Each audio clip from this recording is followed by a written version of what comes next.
কুরবানি। কুরবানি সম্পর্কে আমরা অত ডিটেলস কিছু বলবো না, যেহেতু আপনারা এই সম্পর্কে যথেষ্ট কিছু জানেন। শুধু এতটা বলবো, বাড়াবাড়ি নয়। কুরবানি হচ্ছে সুন্নতে মুআক্কাদা, এটা কারো উপরে ফরজ করা হয়নি। অধিকাংশ মানুষগুলোই মাযহাবী বক্তা যারা বা অধিকাংশ মানুষগুলোকে তারা এর ভিত্তিতে যেই ফতুয়া দিয়ে থাকে, যে অনেক মানুষকে পেরেশান করে ফেলেছে যে যার কতটুকু স্বর্ণ হলে কুরবানি তাকে করতে হবে। কুরবানির সাথে স্বর্ণের কি সম্পর্ক? কুরবানির সাথে নিসাবের কি সম্পর্ক? কুরবানির সাথে কোনো সম্পর্ক নেই। যে দিবে তার নেকি, যে দিবে না তার নেকি নেই, কিন্তু তার কোনো পাপ হবে এর কোনো গ্যারান্টি নেই। কেউ বলতে পারবে না যে তার কোনো পাপ হবে। তাহলে যেই জিনিস না করলে কোনো পাপ না, এটা তো ফরজ না আপনার উপরে। বরং রাসূলুল্লাহ সাল্লাল্লাহু আলাইহি ওয়াসাল্লাম কি বলেছেন? ইজা রাল হিলালা জিল হিজ্জা ও আরাদা আইয়ুদাহি, এবং তোমাদের মধ্যে যেই ব্যক্তি কুরবানি করতে ইচ্ছুক, তার মানে ইচ্ছা কি ফরজ হয়? ইচ্ছা হচ্ছে সুন্নাহ বা নফল, অতিরিক্ত। আপনি সামর্থ্যবান হলে যতটা পারেন আপনি আল্লাহর জন্য কুরবানি করবেন, তাহলে আপনি নেকি পাবেন। কুরবানি করবেন না, নেকি পাবেন না, সোজা হিসাব। কিন্তু এটাকে ফরজ ওইভাবে বলা হয়নি। তারপরও এই মর্মে এটা সাহাবা একরামদের যুগ থেকে অনেকের দ্বিধা ছিল। তারা জানতে চেয়েছিলেন যে কুরবানি কি আমাদের উপরে ওয়াজিব ফরজ কিছু। এই সম্পর্কে আব্দুল ইবনে উমর রাদিয়াল্লাহু তাআলা আনহুমাকে প্রশ্ন করা হয়েছে এবং তিনি জবাবে বলেছেন, হিয়া সুন্নাতুন মারুফাতুন, এটা হচ্ছে প্রসিদ্ধ রাসূলুল্লাহ সাল্লাল্লাহু আলাইহি ওয়াসাল্লামের সুন্নাহ। এটা ইমাম বুখারী রাহিমাহুল্লাহ তার কিতাবুল আদাহি ৭৩ নম্বর পর্ব করেছেন। ১ নম্বরই আপনি এই পর্বটা পেয়ে যাবেন। এবং ইমাম তিরমিজি রাহিমাহুল্লাহ তিনি ১৫০৬-তে একটা উল্লেখ করেছেন যে আল আমাল আলা হাজা ইনদা আহলুল ইলম, এর উপরে আমল করেছেন বিজ্ঞরা, আন্নাল উদহিয়া লাইসাত বিওয়াজিবাতি, নিঃসন্দেহে কুরবানি ওয়াজিব নয়, এটার উপরে বিজ্ঞরা আমল করেছেন। ওয়ালাকিন্নাহা সুন্নাতুন মিন সুনানি রাসূলিল্লাহি সাল্লাল্লাহু আলাইহি ওয়াসাল্লাম, বরং এটা রাসূলুল্লাহ সাল্লাল্লাহু আলাইহি ওয়াসাল্লামের সুন্নতগুলোর মধ্যে থেকে একটি সুন্নাহ। এই ভাষাটা আপনি পেয়ে যাবেন ইমাম তিরমিজি রাহিমাহুল্লাহ ১৫০৬ নম্বরে উল্লেখ করেছেন। ওখানে আরও কিছু কথা আছে, দেখে নেবেন। আর কুরবানি দেয়াকে যারা ওয়াজিব বলেছেন তারা একটা আসারের ভিত্তিতে বলেছেন। আবু হুরায়রা রাদিয়াল্লাহু তাআলা আনহু তিনি বলেন, ক্বালা রাসূলুল্লাহি সাল্লাল্লাহু আলাইহি ওয়াসাল্লাম, মান ওয়াজাদা মিনকুম সাআতান, যেই ব্যক্তি সামর্থ্যবান, ফালাম ইউদাহি, অথচ কুরবানি করলো না, ফালা ইয়াকরাবান্না মুসাল্লানা, তাহলে তারা যেন ঈদগাহে না আসে। এই যে ধমক, এখন এই ধমকটা কি রাসূল সাল্লাল্লাহু আলাইহি সাল্লামের পক্ষ থেকে না সাহাবা একরামদের পক্ষ থেকে, এটা নিয়ে একটু মতানৈক্য রয়েছে। এবং বলা হয়েছে যে এই হাদিসের বর্ণনায় আব্দুল্লাহ ইবনে আইয়াশ তিনি হচ্ছেন দুর্বল রাবি। তাকে ইমাম আবু দাউদ এবং ইমাম তিরমিজি, ইমাম নাসাই তাকে দুর্বল বলেছেন এই আব্দুল্লাহ ইবনু আইয়াশকে। এই জন্য এটাকে রাসূলুল্লাহ সাল্লাল্লাহু আলাইহি সাল্লামের হাদিস হিসেবে গণ্য করা যাচ্ছে না। তবে এটা আবু হুরায়রা রাদিয়াল্লাহু তাআলা আনহু পর্যন্ত বলা হচ্ছে যে সহিহ, এটা নেওয়া যেতে পারে। তো যদি আবু হুরায়রা রাদিয়াল্লাহু তাআলা আনহুর উক্তি হয়ে থাকে তাহলে এটা হবে একটা ধমক, যে ওই ব্যক্তিদেরকে ধমক দেওয়া হয়েছে যাদের সামর্থ্য থাকা সত্ত্বেও তারা কুরবানি করল না। যেমন রাসূলুল্লাহ সাল্লাল্লাহু আলাইহি সাল্লাম পেঁয়াজ রসুন হালাল হওয়া সত্ত্বেও ধমক দিয়েছেন, যারা এই কাঁচা দুইটা জিনিস খাবে তারা যেন আমাদের মসজিদে না আসে। কিন্তু ওইগুলোকে হারাম ঘোষণা করা হয়েছে? কোনো ফিকহের কিতাবে আছে পেঁয়াজ রসুন খাওয়া কি হারাম? না, কিন্তু অপছন্দনীয়। ওইটা ওই কাঁচা অবস্থায় খেয়ে মসজিদে আসতে রাসূল সাল্লাল্লাহু আলাইহি ওয়াসাল্লাম নিষেধ করেছেন। ঠিক ওইটা ওই ধমক, যে যেই ব্যক্তি কুরবানি করলো না সামর্থ্য থাকা সত্ত্বেও, সেজন্য আমাদের সীমানায় না আসে, এইভাবে ধমক দেওয়া হয়েছে। কিন্তু এটা ওয়াজিব বা ফরজ সাব্যস্ত হয় না। আর স্পষ্ট রাসূলুল্লাহ সাল্লাল্লাহু আলাইহি ওয়াসাল্লাম থেকে এমন কোনো বর্ণনা নাই, বরং তিনি ইচ্ছা শব্দটাকে ব্যক্ত করেছেন। আমরা এদিকে যাব না, তবে এর গুরুত্ব সম্পর্কে এতটা বলতে পারি, আপনি ভুলে যেন না, আল্লাহকে সন্তুষ্ট করার জন্য একজন তিনি তার সন্তানকে জবাহ করে দিতে প্রস্তুত হয়ে গিয়েছিলেন, এবং আরেকজন আল্লাহর বান্দা তিনি নিজেই কুরবানি হয়ে যেতে প্রস্তুত হয়ে গিয়েছিলেন। কে সে? ইসমাইল আলাইহিস সালাম। তিনি শুয়ে গিয়েছিলেন, বলছেন যে ইয়া আবাতি ইফআল, আপনি করেন যে আদেশ প্রাপ্ত হয়েছেন, মা তো উমর, আপনাকে যে আদেশ করা হয়েছে আপনি করেন, সাতাজিদুনি ইনশাআল্লাহু মিনাস সাবিরিন, আপনি আমাকে ধৈর্য ধারণকারীদের অন্তর্ভুক্ত পাবেন, আমি দ্বিমত করব না। নিজেই শুয়ে গেছে যে সে কুরবানি হয়ে যাবে। আর আজকে আমাদের কাছে টাকার মূল্য এত বেশি বেড়ে গেছে যে আমরা ইবাদতের ক্ষেত্রে শুধু এগুলো গণি, অথচ আপনি জানেন আপনার হাতের সেট, মোবাইল সেটটা, এটা 50, 60, 70, 1 লাখ টাকা দামের। আমি আশ্চর্য হয়ে গেছি, মানে কথার প্রেক্ষিতে কথা আসে। এই যে সেটটা গত একদিন আগে আমাদের একদিনই ভাই দিয়েছেন ভিডিও রেকর্ড করার জন্য, এটার দাম 1,20,000। আমি হাতে নিয়ে দেখি সুবহানাল্লাহ, এটার কি কাজ আমাদের? এটার জন্যে মানুষ নাকি কিডনি বিক্রি করে দেয়। এটার জন্যে হামতাম এত কিছু, এটার জন্যে চুরিদারি কেন? কি কাজ আপনার এটা দিয়ে? একদিন দুই দিন ভালো লাগবে, তারপরে শেষ।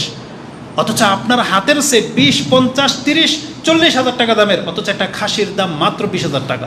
আর আপনি সেটা আল্লাহর জন্য বছরে একবার সেটা আপনি দিতে পারেন না, অথচ আপনি 2-3 বছরে কয়েকটা সেট চেঞ্জ করে ফেলতেছেন। না, আপনার অন্তরকে আগে সজাগ করেন। কারণ আল্লাহ সুবহানাহু ওয়া তাআলা বলেছেন, অমায়ুকা শুহা নাফসিহি অমায়ুকান শুহা নাফসিহি ফাউলাইকা হুমুল মুফলিহুন। যেই ব্যক্তিকে তার অন্তরের কার্পণ্য থেকে মুক্ত করা হয়েছে, এই ব্যক্তি হচ্ছে সফল কাম। আর রাসূলুল্লাহ সাল্লাল্লাহু আলাইহি ওয়াসাল্লাম, যার ঘরে চুলা জ্বলতো না, তিনিও প্রতি বছর 2টা করে বকরি জবাই করত। আর যখন আল্লাহ সুবহানাহু ওয়া তাআলা তাকে বিজয়ী দান করেছেন, তিনি একাই 100 উট কুরবানি করে দেখিয়েছেন। এটাকে বলা হয় সচ্ছলতা, এটা হচ্ছে অন্তর উন্মুক্ত হওয়া। কিন্তু আমাদের কেন অন্তর মরে যাচ্ছে? যেখানে হিন্দুরা আজকে গরু জবাই করতে নিষেধ করে দেওয়া হচ্ছে, আর আপনি মুসলিম আল্লাহর জন্য কুরবানি করবেন, অথচ আপনি কত টালবাহানা করতেছেন। না, এই ইবাদতের সিজন চলে আসবে। আপনি কি মনে আছে আপনি অনেক ভালো ভালো কাজ করেছেন কিন্তু ভুলে গেছেন? ঠিক এইরকম করে নেন, আপনার ব্যাকআপটা হয়ে যাবে। টাকার যে ঘাটতিটা দেখবেন যে মিশে গেছে, ঘাটতি মনে হবে না। কিন্তু এই কুরবানির নেকি কি জীবনে আর ফেরত পাবেন? পাবেন না। এই জন্য এটাকে খেলতামশার বিষয় না, হাসি ঠাট্টা তামাশার বিষয় না।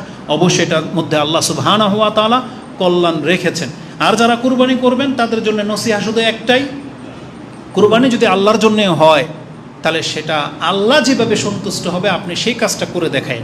আর আল্লাহ সুবহানাহু ওয়া তাআলা স্পষ্ট ভাষায় বলে দিয়েছেন, তোমাদের পশুর রক্ত গোশত কিছুই কিন্তু বান্দা আমার কাছে পৌঁছে না, পৌঁছবে শুধু তোমার অন্তরের ভিতরের যে চিন্তাটা আছে সেটা। আত্তাকুয়া মিনকুম, আল্লাহ স্পষ্ট ভাষায় বলে দিয়েছেন। এই জন্য আমি মনে করি আল্লাহকে সন্তুষ্ট করতে পারলেন কি পারলেন না এটা বুঝতে পারবেন যদি আপনার কুরবানির পশুর ভিত্তিতে আপনার এলাকার ফকির এবং আত্মীয় স্বজনরা যদি খুশি হয়ে যায়, আপনার প্রশংসা যদি করে, এমন কিছু কাজ যদি করে দেখাইতে পারেন, তো ধরে নেন হয়তো আল্লাহ সুবহানাহু ওয়া তাআলা সন্তুষ্ট হবে। কারণ আত্মীয় স্বজন যার বিহেভিয়ারে সন্তুষ্ট হয় না, তাহলে তার উপর আল্লাহ কীভাবে সন্তুষ্ট হবে? এজন্য এটাকে রক্ষা করে চলার চেষ্টা করবেন। আর যেহেতু অধিকাংশ মানুষ এই কয়েকদিনের মধ্যেই পশু কিনবেন, পশু কেনার জন্য আপনি হালাল টাকাকে প্রাধান্য দিবেন এবং উত্তম পশুটাকে প্রাধান্য দিবেন। উত্তম পশুটা কেমন হইতে হয় এই সম্পর্কে কোরআনে আল্লাহ সুবহানাহু ওয়া তাআলা যে বলেছেন, যালিকা ওয়া ইউআযযিম শাআইরাল্লাহ, নিশ্চয়ই যেই ব্যক্তি আল্লাহর নিদর্শনগুলোকে মূল্যায়ন করে, ফাইন্নাহা মিন তাকওয়াল কুলুব, এটা হলো তার অন্তরের ভয়, আল্লাহর তাকওয়ার যা আছে এটার প্রমাণ। এই আয়াতের তাফসিরে আব্দুল ইবনে আব্বাস বলতেছেন, এটা যখন পশুর ক্ষেত্রে ফিট করা হবে তাহলে অর্থ হবে আল ইস্তিসমান ওয়াল ইস্তিহসান ওয়াল ইস্তিজাম। তার মানে এটা হবে চর্বিওয়ালা, মোটা তাজা এবং বড়। তার মানে আপনি আপনার সামর্থ্যের মধ্যে চর্বিওয়ালা হৃষ্টপুষ্ট বড় মোটা তাজা দেখে আপনি পশু কিনবেন। শুধু বড় দেখবেন না যে লাখ টাকা এই গরুটা পাওয়া গেলে এটা বেশি মাংস হবে কিন্তু দেখতে ভালো দেখা যায় না, পেট বেড়ে গেছে, হাড্ডি বাড়িয়ে গেছে না, এই ধরনের পশু আপনি কুরবানি করার জন্য নেবেন না। চুজ করবেন সবচেয়ে সুন্দর এবং মোটা তাজা। এখানে গোশতটা মুখ্য না, মুখ্য হচ্ছে সৌন্দর্যতা, মানে নিখুঁত, যেটাতে রোগমুক্ত। এবং রাসূলুল্লাহ সাল্লাল্লাহু আলাইহি ওয়াসাল্লাম স্পষ্টই বলে দিয়েছেন যে এই ত্রুটি মুক্ত হইতে হবে পশু। এটা সব সময় সবাইকে সজাগ করে দেওয়া হয়, কিন্তু তারপরে আমাদের মুসলিম অসাধু কিছু ব্যবসায়ী আছে, সে যেই গরুর দাঁতে নাই, আশ্চর্য হয়ে গেলাম, এই নেট দুনিয়া আমাদেরকে যা দেখালো, অথচ আল্লাহ সুবহানাহু ওয়া তাআলা সেটা 7 আকাশের উপর থেকে দেখতেছেন। কি মনে করেন আমরা জানতাম যে মানুষের দাঁত ক্যাপিং করা হয়, এখন দেখি পশুরও দাঁত ক্যাপিং করা হয়, বুঝেন? 1-1.5 বছরের গরু সামনে 2টা আলগা দাঁত নাকি বসায় দেয়। ব্যবসায়ী কোন পর্যন্ত পৌঁছে গেছে? না, আল্লাহ এদেরকে হেদায়েত দান করুন। হাসবি আল্লাহু নি'মাল ওয়াকিল।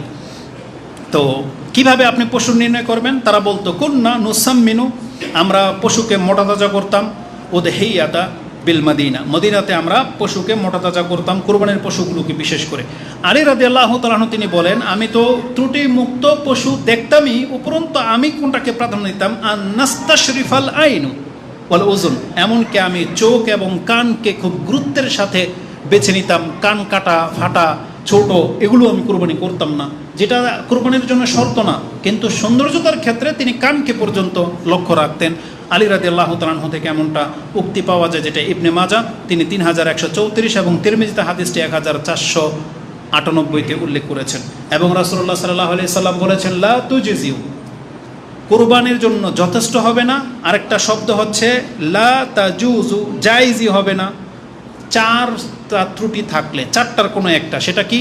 একটা হলো চোখে দেখে না, আলা ওরা, চোখে দেখে না বা ট্যাগরা বা কানা, মানে দেখতেই পাচ্ছে না, আপনি স্পষ্ট প্রমাণ হয়ে গেছে যেটা চোখে দেখতে পায় না, এমন পশু কুরবানি করবেন না। অলমারিদ, এমন অসুস্থ যেটা ফেনা বেরিয়ে যাচ্ছে, মাত্রা অতিরিক্ত জ্বর বা মরে যাবে, পেট ফুলে গেছে, এই ধরনের পশুকে আপনি কুরবানি হিসেবে পেশ করতে পারেন না।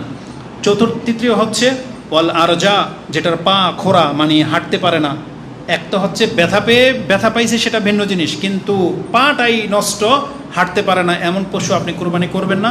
আরেকটা হচ্ছে ওয়াল কাসিরা, যেটা হচ্ছে অত্যন্ত বৃদ্ধ বা হাড় হাড্ডির সাথে চামড়া লেগে গেছে, গোয়ালঘর থেকে একটা ধরে নিয়ে আসছেন, যেহেতু কুরবানির পশু পান নাই, না এই বছর আপনি স্কিপ করেন, হয় ছাগল দেন নাহলে বাদ দেন, কিন্তু আপনি এই পশু কুরবানি করতে পারবেন না। স্পষ্ট রাসূলুল্লাহ সাল্লাল্লাহু আলাইহি সাল্লাম বলে দিয়েছেন লা তুজিজি, জায়েজই হবে না। এটা স্পষ্ট ভাষা, যেটা আপনি ইবনে মাজাহ 3144, তিরমিজিতে 1417তে পেয়ে যাবেন। তো যতগুলো কথা বলেছি, আল্লাহ তুমি আমাকে এবং আমাদের মুসলিম ভাইদেরকে মেনে চলার তৌফিক দান করো। আকুলু লিকাউলি